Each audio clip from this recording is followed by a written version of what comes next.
Smart helpline YouTube channel के मरुगुलशन कार्यक्रम में मैं शकुंतला सरप्रिया आप सबको नमस्कार कहती हूँ। हमारे बीच हैं आज डॉक्टर हरविंदर सोनी। आप हमारे शहर के मशहूर कॉलेज पैसिफिक कॉलेज के मैनेजमेंट विभाग में कार्यरत हैं एज ए प्रोफेसर। आपको 20 वर्षों का एकेडमिक और प्रशासनिक अनुभव है कार्य करने का, और साथ ही आपने कई पुस्तकें भी लिखी हैं इमोशनल मैनेजमेंट पे, स्किल डेवलपमेंट में, और बहुत सारे सामाजिक इश्यूज़ भी आपने काफ़ी किताबें लिखी हैं। उसी के साथ आप अपने रिसर्च पेपर के लिए देश भर में अलग अलग महाविद्यालयों वगैरह में आप आमंत्रित की जाती रही हैं, और साथ ही जितने भी नेशनल और इंटरनेशनल कॉन्फ्रेंसेस के साथ में जितनी मैगजीन्स निकलती हैं मैनेजमेंट के संबंधित, उन पे भी आप लिखती रहती हैं अलग अलग विषयों पर। और आपके अधीन 3 रिसर्च स्कॉलर्स पीएचडी कर चुके हैं और भी 7-8 रजिस्टर्ड भी हो चुकी हैं। बहुत गर्व होता है ऐसी शख्सियत को हमारे कार्यक्रम में पा करके, और साथ ही आपको ख़ास तौर पर इमोशनल इंटेलिजेंस, लीडरशिप स्किल्स आदि में दक्षता हासिल है। तो आज हमने आपको विशेष रूप से जो हमारी इमोशनल इंटेलिजेंस है इसके ऊपर बात करने के लिए आमंत्रित किया है। डॉक्टर हरविंदर सोनी, आपका बहुत बहुत स्वागत स्टूडियो में। नमस्कार। नमस्कार शकुंतला जी, बहुत बहुत धन्यवाद आपका कि आपने यहाँ मेरे को अपॉर्चुनिटी दी कि मैं आके अपने विचार रख सकूँ। तो हम आपके जो दक्षता का विषय है उसी पर ही बात करेंगे। सबसे पहले तो हम दर्शकों को बताना चाहेंगे कि इमोशनल इंटेलिजेंस क्या है, यानी हमारा भावात्मक जो बुद्धिमत्ता का स्तर है उसके बारे में, और इसका क्या महत्व है आज के संदर्भ में। मैं तो ये कहना चाहूँगी कि आज के संदर्भ में जी जो हमारा EQ है, जो हम इमोशनल इंटेलिजेंस की बात कर रहे हैं, जी जी, ये IQ से भी ज़्यादा महत्व रखता है। जी जी, प्राचीन काल से हम IQ यानी कि इंटेलिजेंस कोटिएंट को सफलता का मापदंड मानते रहे बिल्कुल हैं। बिल्कुल। और हम ये समझते रहे हैं कि जिनका हाई इंटेलिजेंस लेवल है वही अपने पर्सनल और प्रोफेशनल लाइफ में कामयाब रहेंगे, सक्सेसफुल रहेंगे। जी जी। पर आज के संदर्भ में परिभाषाएं बदल चुकी हैं। जी। आज जो हमारा एम्फेसिस है वो IQ से हट के EQ पे आ गया है। जी जी। EQ यानी कि इमोशनल कोटिएंट या भावनात्मक बुद्धिमत्ता। जी।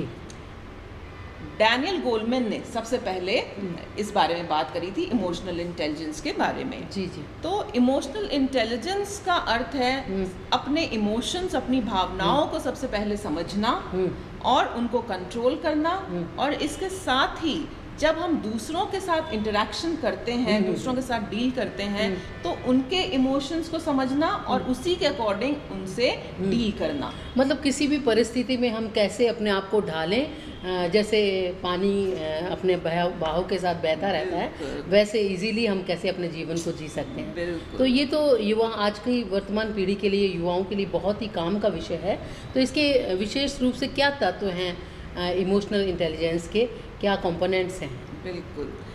इससे पहले कि हम कंपोनेंट्स की बात करें, मैं आपको बता दूं कि डैनियल गोलमैन ने अपनी पुस्तक में ये लिखा है रिसर्च के बेसिस पे कि 20% सफलता ही लोगों को IQ के बेसिस पे मिलती है, 80% सफलता लोगों को EQ के बेसिस पे मिलती है। बड़ी बात है। तो अच्छा, जो और मैंने रिसर्चेस खुद करी हैं उस हिसाब से 80% लोगों को प्रमोशन इसलिए नहीं दी जाता क्योंकि उनका एटीट्यूड प्रॉपर नहीं है, उनका बिहेवियर प्रॉपर नहीं है। इसलिए नहीं कि उनकी टेक्निकल स्किल्स या नॉलेज में कोई कमी है, बल्कि इसलिए कि उनके वो रूड हो सकता है, किसी को नीचा दिखा सकता है, या हीन भावना से ग्रस्त, टीम वर्क नहीं आता, उसको दूसरों के साथ सहयोगी भावना नहीं है। इस वजह से लोगों को प्रमोशन नहीं मिलता 80% लोगों को, या दूसरों से ईर्ष्या करता है, जलता है। बिल्कुल, बहुत अच्छी बात है। तो अब इसके कंपोनेंट्स की बात करें तो इसका जो सबसे महत्वपूर्ण और सबसे पहला कंपोनेंट है वो है सेल्फ अवेयरनेस।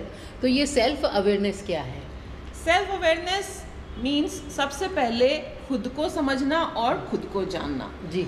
हम दूसरों को तो तब समझेंगे जब सबसे पहले हम अपने आप को समझें। बिल्कुल बिल्कुल। अगर हम अपने आप को ही नहीं समझेंगे तो दूसरों को समझना तो बहुत दूर की बात है। तो ये सेल्फ अवेयरनेस को बढ़ाएं कैसे?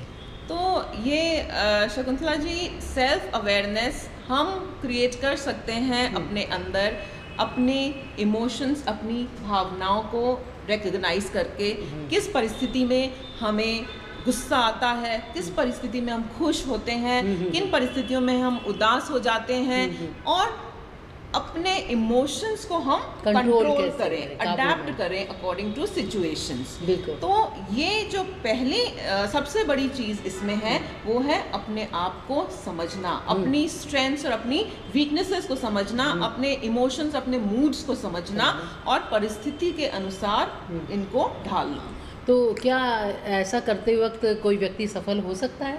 क्यों नहीं हो सकता, इसमें पर कोई गाइडेंस की जरूरत है या? बिल्कुल बिल्कुल गाइडेंस की जरूरत है, और मैं खुद ऐसी बहुत सी वर्कशॉप्स करा चुकी हूँ जिसमें कि इमोशनल इंटेलिजेंस कैसे डेवलप करी जाए, वो एक्सरसाइजेस के माध्यम से, सेल्फ असेसमेंट्स के माध्यम से, मैनेजमेंट गेम्स के माध्यम से, मैं सारी चीज़ें खुद इसमें। तो इसको इमोशनल इंटेलिजेंस की बजाय इमोशनल मैनेजमेंट भी कह सकते हैं? बिल्कुल बिल्कुल कह सकते हैं इमोशनल मैनेजमेंट, बल्कि जो हमारा अगला कंपोनेंट है वो सेल्फ मैनेजमेंट ही है। सेल्फ मैनेजमेंट का यहाँ अर्थ है कि खुद को मैनेज करना। जब हम खुद को मैनेज करने की बात करते हैं तो नेचुरली हम अपने इमोशंस को मैनेज की बात करते हैं, अपनी लाइफ को मैनेज करने की बात करते हैं, और सेल्फ डिसिप्लिन की बात करते हैं, सेल्फ मोटिवेशन की बात करते हैं, सेल्फ रेगुलेशन की बात करते हैं, क्योंकि जब तक हम अपने इमोशंस को मैनेज नहीं करेंगे, अपने आप को सेल्फ डिसिप्लिन नहीं करेंगे, हम दूसरों को मैनेज नहीं कर सकेंगे। तो डॉक्टर हरविंदर, कई लोगों को जब तक गलतियां तब तक नहीं सुधार सकते जब तक कि उसको मालूम ही नहीं कि वो गलती कर रहा है। तो क्या आपको लगता है कि जो व्यक्ति इमोशनल इंटेलिजेंस नहीं जानता और बहुत ही क्रूर व्यवहार कर रहा है, दूसरों को नीचा दिखा रहा है, ईर्ष्या कर रहा है, सहयोगी भावना नहीं है, तो मान लीजिए उसको ये बात ही नहीं मालूम है कि मैं गलत कर रहा हूँ, तो वो कैसे इस और बढ़ेगा कि वो सुधार करे? बिल्कुल बिल्कुल। तो इसके लिए सबसे ज़रूरी है कि हम अपने विचार को खुले रखें, अपना दिमाग खुला रखें, और ये सारी चीज़ें हम, जैसे अब ये आप करवा रहे हैं इस पे संगोष्ठी, जो मेरा इंटरव्यू, तो ऐसी चीज़ों से ही अवेयरनेस आती है। क्योंकि इसमें अवेयरनेस क्रिएट करना बहुत ज़रूरी है। आज बहुत से लोगों को इस टर्म के बारे में पता भी नहीं है कि ऐसी भी कोई चीज़ होती है, इसीलिए हमने आपको आमंत्रित किया है। तो ये अवेयरनेस हमें मीडिया से आएगी, बुक्स पढ़ने से आएगी, और हम इस विषय पर ज़्यादा से ज़्यादा बात करें, और ऐसे एक्सपर्ट्स जो कि ओबी में, ऑर्गेनाइजेशनल बिहेवियर में, साइकोलॉजी में एक्सपर्ट हैं, अगर हम उनसे बातचीत करेंगे, सबसे पहले तो हम इस चीज़ को एक्सेप्ट करें कि कहीं ना कहीं हम में सुधार की ज़रूरत है। बिल्कुल, मैं वही कह रही हूं। जो इंसान खुद को नहीं सुधारना चाहता उसकी तो भगवान भी मदद नहीं कर पाएगा। तो ये अवेयरनेस खुद में होनी, इसलिए हम जब बात करते हैं सेल्फ मैनेजमेंट की, तो उसमें हम सेल्फ मोटिवेशन को भी लाते हैं। समाज में हम देखते हैं कि कई लोग जब इस तरह से अपना इमोशनल मैनेजमेंट नहीं कर पाते तो कहीं ना कहीं वो अपने आप में प्रताड़ित तो होते ही हैं। जिस तरह के आत्महत्या के केस बढ़ रहे हैं, आदमी खुद हीन भावना से ग्रस्त हो जाता है, उदास हो जाता है, समाज उसको नकारने लगता है। तो ऐसे में हम कैसे रिलेशनशिप का जो दायरा है उसको कैसे बढ़ाएं, कैसे अपनी सहयोगी भावना को बढ़ाएं?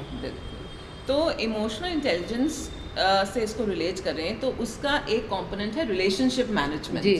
तो रिलेशनशिप मैनेजमेंट अगर हम अच्छा करेंगे तो ये जो हमारे हीन भावना है, जो हम दूसरे को समझ नहीं सकते हैं, एक वर्ड है एम्पैथी। एम्पैथी का मतलब है दूसरों के नजरिए से चीजों को समझना।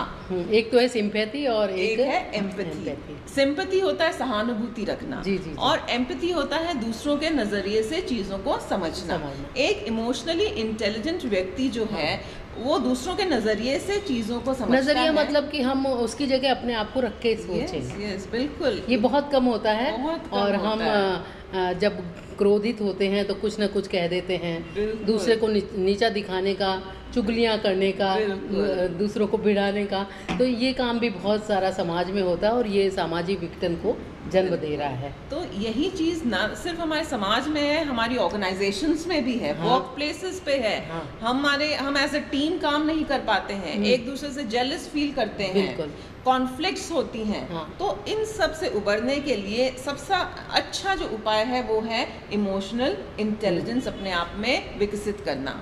मतलब आजकल स्कूल्स और कॉलेजेस में एप्टीट्यूड टेस्ट तो होता है, हाँ, हाँ। और उसी को इम्पोर्टेंस दी जाती है, पर अभी भी इस बात Behavioral को उसमें नहीं नहीं दे। समझा गया है कि इमोशनल इंटेलिजेंस जो स्टूडेंट्स की विकसित करना, डेवलप करना, वो बहुत ज़रूरी है। तो क्या ये हमारे स्कूल स्तर पे किया जा सकता है शुरू? बिल्कुल, स्कूल से ही करना चाहिए। जी। जैसे कि इमोशनल इंटेलिजेंस रातों रात नहीं डेवलप करी जा हाँ, सकती, हाँ। तो बचपन से ही, जैसे बचपन गीली से मिट्टी ही- का लौंदा होता है, बिल्कुल, उसमें वो बिल्कुल। विकसित तो की जा बचपन से ही इसमें एक्सपर्ट्स जो हैं, काउंसलर्स जो हैं, हाँ। उनसे बच्चों को मिलवाना, उनकी समस्याएं बताना, उनकी व्यावहारिक बिहेवियरल प्रॉब्लम्स डिस्कस करना, तो ये चीज़ें अगर बचपन से ही स्कूल्स में स्टार्ट करी तो जाएं, ये एक साइकोलॉजी का विषय है। बिल्कुल बिल्कुल, ये साइकोलॉजी, ऑर्गेनाइजेशनल बिहेवियर इसका विषय है।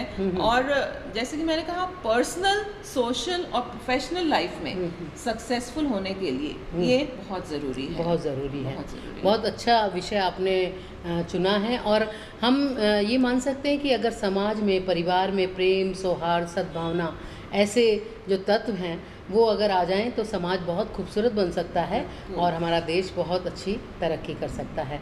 तो बहुत अच्छे विषय के लिए आपको बहुत बहुत धन्यवाद। और आज के युवाओं के लिए आप क्या मतलब संदेश देना चाहेंगी? आज के युवाओं के लिए मेरा यही संदेश है कि सीखने की जो आपकी ज़ील है, आपका जो इंटरेस्ट है, उसको जुनून, कायम हाँ, रखिए, बिल्कुल। जो जुनून है। क्योंकि कई बार हम सोचते हैं हमने ये डिग्री प्राप्त कर ली, अब काफ़ी हो गया। हमको पूरी नॉलेज है, अब बिल्कुल। हमारे लिए काफ़ी है। मैं तो कहती हूँ कि आप किसी भी पोस्ट पे पहुँच जाएं, किसी भी एज में पहुँच जाएं, जी। पर कंटिन्यूस लर्निंग का जो प्रोसेस है वो कभी ख़त्म नहीं होता। बिल्कुल, बिल्कुल। और एक बच्चे से भी आप सीख सकते हैं, अपने जो लोगों से मिलते हैं उनसे सीख सकते हैं, अपने सिचुएशंस जो एक्सपीरियंसेस हैं उनसे सीख सकते हैं। जी।